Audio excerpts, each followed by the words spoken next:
ಇಲ್ಲಿ ಬರುವಾಗ C T Ravi ಅಂತ ಹೇಳುವಾಗ ಕ್ಯಾಡರ್ ಬೇಸ್ ಲೀಡರ್ ಅಂತ ನಾವು ಹೇಳ್ತೀವಿ. ಬಿ ಜೆ ಪಿಯಲ್ಲಿ ಕೆಳ ಹಂತದಲ್ಲಿ ದುಡಿದು ಬಂದಂತಹ ಸಿ ಟಿ ರವಿ ಅವರು, ಆಸ್ ಪರ್ ಯುವರ್ ಕೆಪಾಸಿಟಿ, ನಿಮ್ಮನ್ನು ಜನ ಗುರುತಿಸಿದ್ದಂಗೆ, ನಾಯಕರು ಗುರುತಿಸಿದ್ದಂಗೆ, ಸಿ ಟಿ ರವಿ ಅವರು ತುಳಿತಕ್ಕೊಳಗಾದ ಲೀಡ್ರಲ್ಲಿ ಬಿ ಜೆ ಪಿಯಲ್ಲಿ ಒಬ್ಬರು ಅನ್ನುವ ಒಂದು ಭಾವನೆ ಜನರಲ್ಲಿ ಮೂಡ್ತಾ ಇದೆ. ಯಾಕಂದರೆ ಸಿ ಟಿ ರವಿಯಲ್ಲಿ ಅವರು ಎಲ್ಲಿ ಇರಬೇಕಿತ್ತು ಅಲ್ಲಿ ಇವತ್ತು ಇಲ್ಲ ಅಂತ ಜನರ ಭಾವನೆ ಇದೆ. ಏನಂತೀರಿ? ನೋಡಿ, ನನಗೇನು ಸಾಮರ್ಥ್ಯ ಸಾರ್ವಜನಿಕ ರೂಪದಲ್ಲಿ ಬಂದಿದೆಯೋ ಅದಕ್ಕೆ ಬಹುದೊಡ್ಡ ಶಕ್ತಿ ಕೊಟ್ಟಿದ್ದು ನನ್ನ ಪಾರ್ಟಿಯೇ. ನಮ್ಮ ಪಾರ್ಟಿ ಆ ಶಕ್ತಿ ಕೊಡದೇ ಇದ್ದರೆ ಅದೆಲ್ಲ ನನಗೆ ಎಲ್ಲಿಂದ ಬರ್ತಾಯಿತ್ತು?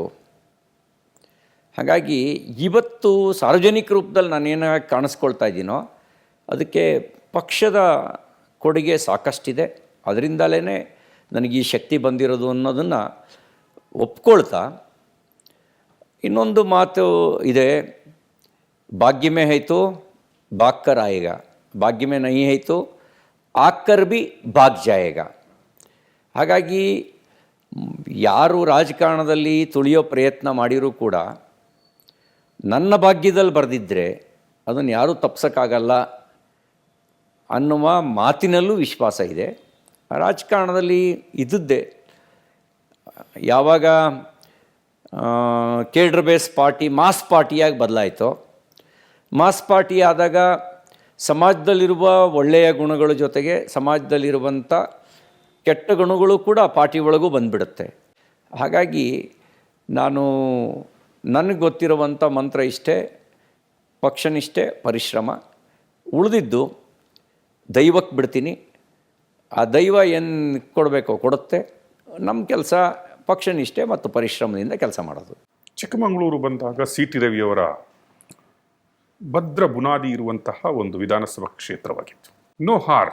ಸಿ ಟಿ ರವಿಯವರಂದರೆ it's a straight walk in ಅಂತ ಹೇಳುವಂತಹ ಒಂದು ಪರಿಸ್ಥಿತಿ ಇತ್ತು.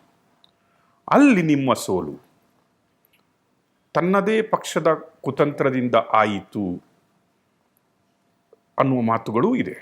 ಅದರೊಟ್ಟಿಗೆ ಈಗಿನ ಕೆಲವು ಅಪಸ್ವರಗಳು ಇದೆ.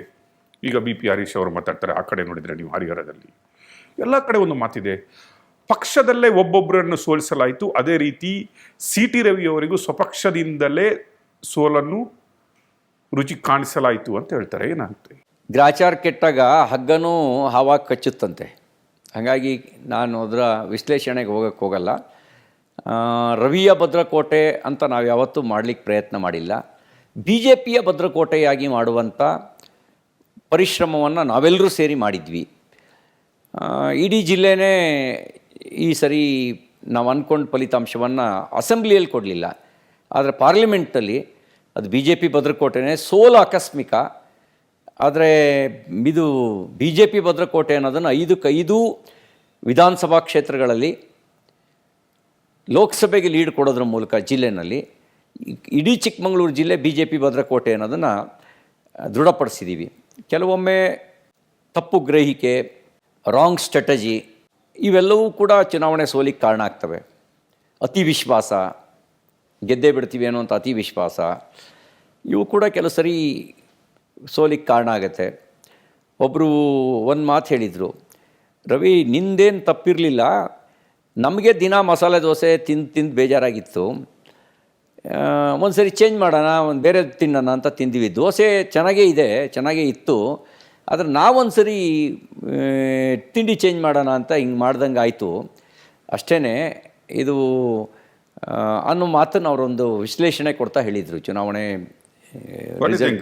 ಅವರು ಟೇಸ್ಟ್ ಮಾಡಿದ ಇನ್ನೊಂದು ದೋಸೆ ಜೀರ್ಣ ಮಾಡ್ಕೋತಾ ಇದ್ದಾರೆ ಇಲ್ಲ? ನಾನು ಅದನ್ನು ಹೇಳಲ್ಲ, ಕಾಲ ಹೇಳುತ್ತೆ. ನಾ ಯಾಕೆ ಇನ್ನೊಬ್ಬರ ಬಗ್ಗೆ ಟೂ ಅರ್ಲಿ ಅಸೆಸ್ ಮಾಡೋಕ್ಕೆ, ಮತ್ತು ನಾನು ಅಸೆಸ್ ಮಾಡೋದು ಸೂಕ್ತನೂ ಅಲ್ಲ, ಜನರಿಗೆ ಬಿಡ್ತೀನಿ.